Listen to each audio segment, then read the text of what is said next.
तो गाइस जैसा कि मैंने आपको बताया था कि यहाँ आप देख पा रहे होंगे, ये हमारी जो पीसीबी होती है, जो नॉर्मल वेयर बोर्ड होता है, इस तरीके का जो हमारा नॉर्मल वेयर बोर्ड होता है, इस पर कोई कंपोनेंट नहीं लगा हुआ है। तो इसके बाद जब इसमें आईसी लग जाती है तो कुछ इस तरीके का ये हो जाता है। अब इसमें आईसी लगने के बाद हमें इसमें जो रजिस्टेंस चिप होती है हमारी, यहाँ पे लगेगी जो R2 और R3 ये जो लिखे हुए हैं, आप शायद देख पाएँ R2 और R3। यहाँ पे हमारी जो रजिस्टेंस चिप है, एक R3 यहाँ पे लगेगी, R1 और R2 यहाँ पे रजिस्टेंस चिप है। ये रजिस्टेंस चिप लगेगी, वो डिपेंड करता है कि हम कौन सी आईसी लगाते हैं। हर आईसी के लिए अलग अलग रजिस्टेंस चिप, अलग अलग वैल्यू उनकी होती है। तो सबसे पहले हम इसमें आईसी लगने के बाद जो लगाएंगे वो रजिस्टेंस चिप लगाएंगे। इसके बाद यहाँ जो आप देखेंगे जो हमारे कंपोनेंट है, चाहे वो पॉली है, ट्रांसफार्मर है, फ्यूज है, ड्रम कोयल है, एमओवी है, कैपेसिटर है, ये सारे कंपोनेंट हम इधर की तरफ लगाएंगे जहां इस पे सारे के सारे लिखे हुए जो T1 transformer, C3 capacitor, VR1 हमारी एमओवी के लिए लिखा गया है, C2 और C1 जो हमारे कैपेसिटर होंगे, जो पॉली, ये जिसको पॉली, ये वाला जो पॉली कैपेसिटर होता है ये होता है। इसके बाद L1 हमारा जो होता है, ये वाला L1 जो है ये ड्रम कोयल होता है। R5 हमारा फ्यूज जो होता है उसके लिए बोला जाता है। तो आगे की तरफ जितने कंपोनेंट्स होते हैं सबका नाम लिखा हुआ होता है जिससे कि आपको आसानी हो सके। अब इसमें भी यहाँ पे भी सेम वही चीज़ होती है कि जो हमारे डायग्राम होते हैं उसके सिस्टमेटिक डायग्राम में ये सारी चीज़ें होती है। तो आइए मैं स्टार्ट करता हूँ एक एक कंपोनेंट इसमें लगाना कि हमारा ड्राइवर कैसे कंप्लीट होने वाला।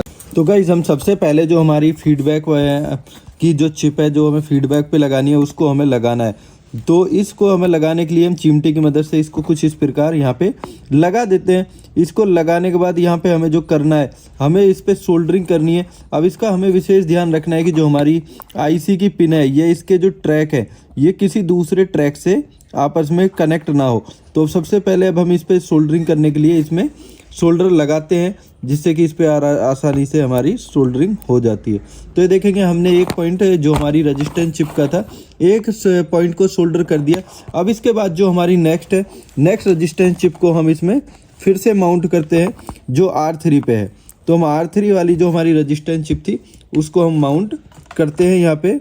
तो ये भी हमने जो हमारी रजिस्टेंस चिप थी इसको भी लगा दिया है और इसको हम दोनों को अब हम दोनों तरफ से प्रॉपर इनकी सोल्डरिंग कर लेते हैं, जिसको वेल सोल्डरिंग हम कर दे देंगे। जिसकी वजह से क्या है कि हमारी जो कंपोनेंट्स हैं उनमें कोई ड्राई सोल्डरिंग ना बचे। अब इसके बाद जब हम देखेंगे कि यहाँ आईसी के भी जो हमारे पॉइंट्स हैं उनको भी हमें प्रॉपर सोल्डरिंग करना है जिससे कि हमारी आईसी भी पूरी तरीके से कनेक्ट हो जाए हमारी पीसीबी के साथ। अगर कोई सोल्डरिंग वाला पॉइंट रह जाता है तो उससे क्या है, हमारी जो आईसी है वो प्रॉपर काम नहीं करेगी या उसके जो कनेक्शन है वो अच्छी तरीके से कनेक्शन जब नहीं होंगे तो आप समझ सकते हैं कि उसमें वर्किंग नहीं होगी। तो ये हमने यहाँ पे जो अपनी आईसी है, इस आईसी को हमने यहाँ पे लगा दिया है। आईसी की सोल्डरिंग कर दी गई। जो हमारी रजिस्टेंस चिप है उन रजिस्टेंस चिप को भी हमने यहाँ पे सोल्डरिंग कर दिया गया। अब इसके बाद जो हमारा नेक्स्ट स्टेप है, नेक्स्ट स्टेप में जो फ्रंट वाले कंपोनेंट्स हैं इनको हमने लगाना इसमें स्टार्ट करते हैं। तो सबसे पहले हम स्टार्ट करते हैं ट्रांसफार्मर से। तो इसमें T1 को हमने इंसर्ट कर दिया। अब T1 का हमें थोड़ा ध्यान देखना है कि इसकी जो लेग होती है, तो अब हम अगर जो T1 हमारा ट्रांसफार्मर को जब हमें पीसीबी पे लगाना है तो हमें देखना है कि जो ट्रांसफार्मर में 2 पिन है, ये 2 पिन अलग अलग कनेक्शन है। तो यहाँ पे भी आप देखेंगे इधर भी 2 होल है लेकिन ये एक ही बन जाएगा, एक ही कनेक्शन और एक इधर।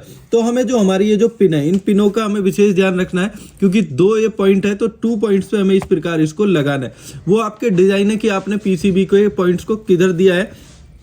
कुछ पर्सन यहाँ पे भी इधर की तरफ भी एक पॉइंट इधर, एक पॉइंट इधर देते हैं। तो सबकी अपनी अपनी डिजाइनिंग होती है। तो इसके बाद हम इस पे जो हमारी ट्रांसफार्मर है, ट्रांसफार्मर पे यहाँ पे हम सोल्डरिंग कर देते हैं। ट्रांसफार्मर पे सोल्डरिंग करने, तो अब गाइस हमें इसमें जो हमारी ट्रांसफार्मर है, ट्रांसफार्मर को हमें सोल्डरिंग करना है। तो हमें हल्का सा फ्लक्स लगा लेना है शोल्डर पे। तो यहाँ आप देखेंगे कि जो हमने सोल्डरिंग थी, हमने इसके दोनों पॉइंट्स को यहाँ पे ट्रांसफार्मर के को सोल्डरिंग कर दिया है। अब आप देखेंगे बहुत ही इजीली स्टेप्स के साथ ये यहाँ पे सोल्डरिंग कर दी गई है। बहुत अच्छे तरीके से आप देखेंगे कि हमारी यहाँ पे सोल्डरिंग होगी। अब इसके बाद नेक्स्ट प्रोसेस में हम इसमें नेक्स्ट कंपोनेंट लगाएंगे। नेक्स्ट कंपोनेंट अभी हम इसमें पॉली लगाते हैं, दोनों की दोनों पॉली लगाते। तो ये पॉली हम इसमें इंसर्ट कर देते हैं। तो ये पॉली लगाने के लिए हमारे दोनों जो C1 और C2 है इन दोनों के अंदर हमने पॉली लगा दी है, जो हमारा पॉली कैपेसिटर है। अब इसकी हमें सोल्डरिंग कर देनी है। तो एक्स्ट्रा जो लेग्स है,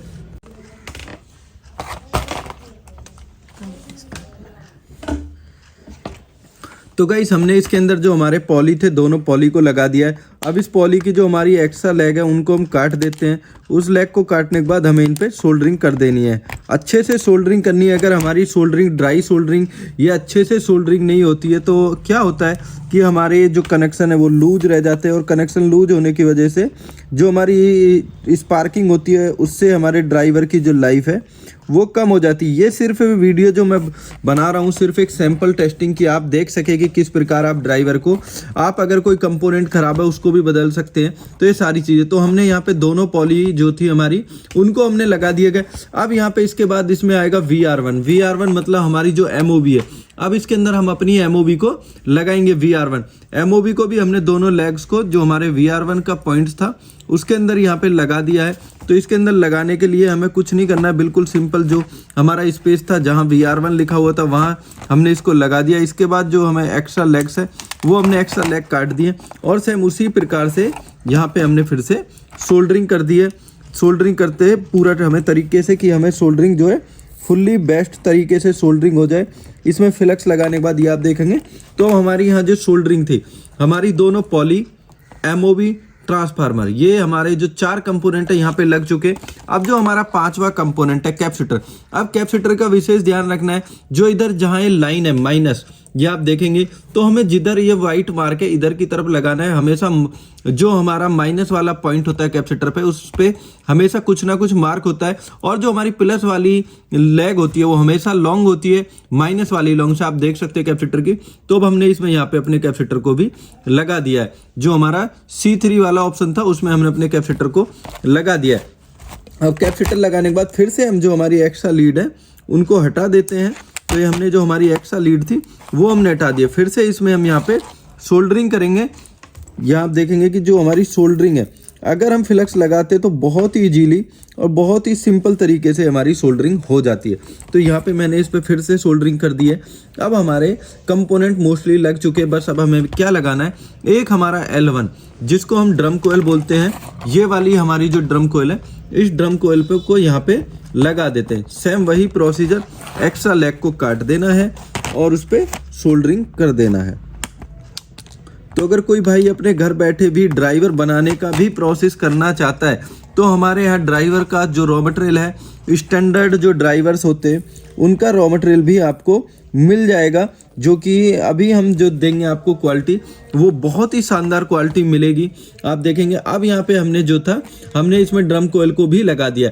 तो हमारा जो ड्राइवर था मोस्टली कंप्लीट हो चुका है। इसमें हमारे 2 पॉली, सिंगल MOB, कैपेसिटर, हमारा ट्रांसफार्मर और ड्रम कोयल लग चुका है। अब इसके नेक्स्ट स्टेप में हमें यहाँ पे क्या करना है, हमें जो हमारा फ्यूज है इस फ्यूज को लगाना है। इस फ्यूज को लगाने के लिए जो हमारा फ्यूज का स्पेस है उस पर लिखा भी हुआ आप देखेंगे PCB पे, तो हम वहाँ पे इसको लगाते हैं। तो हमें पहले अपनी वायर, फ्यूज की वायर को कुछ इस तरीके से कर लेना है, और ये जो हमारा फ्यूज का स्पेस था हमने इस फ्यूज के स्पेस में फ्यूज को लगा दिया। अब इसमें भी सेम वही प्रोसेस से हमें सोल्डरिंग करना है जिससे कि हमारा फ्यूज भी पूरी तरीके से इसमें कनेक्ट हो जाए। तो हमने यहाँ पे अपने फ्यूज पे भी सोल्डरिंग कर दी है। तो अब आप देख पाएंगे कि हमने फ्यूज को भी सोल्डर करने के बाद हमारा जो बैक साइड है, हमारा जो ड्राइवर की बैक साइड है, आप उसको देख पाएंगे कि वो किस तरीके का व्यू है। पूरा शानदार तरीके से हमने इसमें जो सोल्डरिंग की है। अब इसके बाद जो इसमें नेक्स्ट प्रोसेस है, नेक्स्ट प्रोसेस में हमें 2 वायर जो हमारी AC पॉइंट की वायर होती है, FR1 FR2 वाली, जो हमारी ये फ्यूज के लिए वायर जाने वाली है, जो मेन हमारी AC लाइन में जाएगी, और उसके बाद जो हमारी PCB से कनेक्ट होने के लिए वायर कनेक्ट होंगी। अब इन्हें हम यहाँ पे उन्हें भी कनेक्ट कर देते हैं। तो गाइज यहाँ पे जो हमारा ड्राइवर मोस्टली कंप्लीट हो चुका है। अब इसमें जैसा कि मैंने बताया कि हमें जो हमारी वायर है, मेन लाइट वाली जो हमारी वायर है, उसको हमें इसमें दोनों को कनेक्ट करना है। जो हमारे AC पॉइंट पे जो हमारे कैप के साथ कनेक्ट होनी है, उन दोनों वायर को हम यहाँ पे लगा देते हैं और इनमें भी हम यहाँ पे सोल्डरिंग कर देते हैं। तो जिससे कि क्या है, अगर हम इसमें यहाँ पे अच्छी वायर नहीं लगाते तो उससे क्या होता है कि हमारा कुछ टाइम बाद ड्राइवर में की जो वायर है उसमें प्रॉब्लम आ जाती है, वायर ख़राब हो जाती है। तो हमें विशेष ध्यान रखना है, जो हम वायर लगा रहे हैं वो सिलिकॉन वायर होनी चाहिए। अगर आप हल्की वायर लगाते हैं 10-5 पैसे का लालच करते हुए। तो इससे क्या होता है कि जो अगर हमारी ये वायर अच्छी नहीं है तो ये वायर बहुत जल्दी बर्न हो जाती है और हमारा ड्राइवर में प्रॉब्लम आ जाती है। अब इसके बाद यहाँ पे हमारा जो प्लस पॉइंट है, इस प्लस पॉइंट और माइनस पॉइंट पे भी हमने जो हमारे पीसीबी से कनेक्ट होने वाले इनको भी हमने यहाँ पे सोल्डरिंग कर दिया है। तो ये भी हमने सोल्डरिंग कर दिया।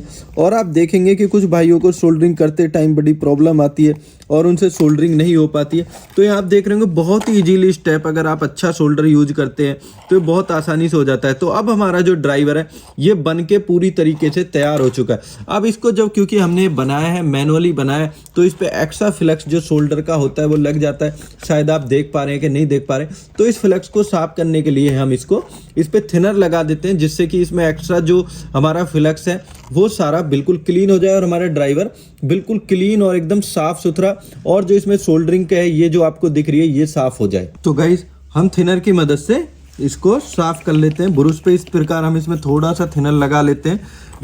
तो इससे क्या है कि हमारा जो ड्राइवर है वो बेहतरीन तरीके से साफ हो जाता है। ये आप देखेंगे कि हमने अपने ड्राइवर को, जो इस पे हमारी फ्लक्स वगैरह लगा हुआ था, इसको पूरी तरीके से साफ कर दिया। अब हमें थोड़ा सा विशेष ध्यान रखना है, जब हम इस थिनर को इस पे लगाते हैं ये थिनर जब सूख जाए, ये बिल्कुल साफ हो जाए ये फ्लक्स, तब इसको हमें जलाना है। क्योंकि अगर हम पहले जलाते तो इसमें स्पार्किंग होने के चांस होते हैं और हमारा ड्राइवर बंद हो जाता। तो हमें 10 सेकंड 20 सेकंड के लिए इसको ऐसे ही ओपन रखना है। अगर हम इस पर ज़्यादा फ्लक्स लगा देते हैं, जो हमारा ज़्यादा थिनर लग जाता है, तो अब देखेंगे अब हमारा ड्राइवर बिल्कुल साफ़ सुथरा हो चुका है, इसमें कहीं कोई फ्लक्स नहीं है।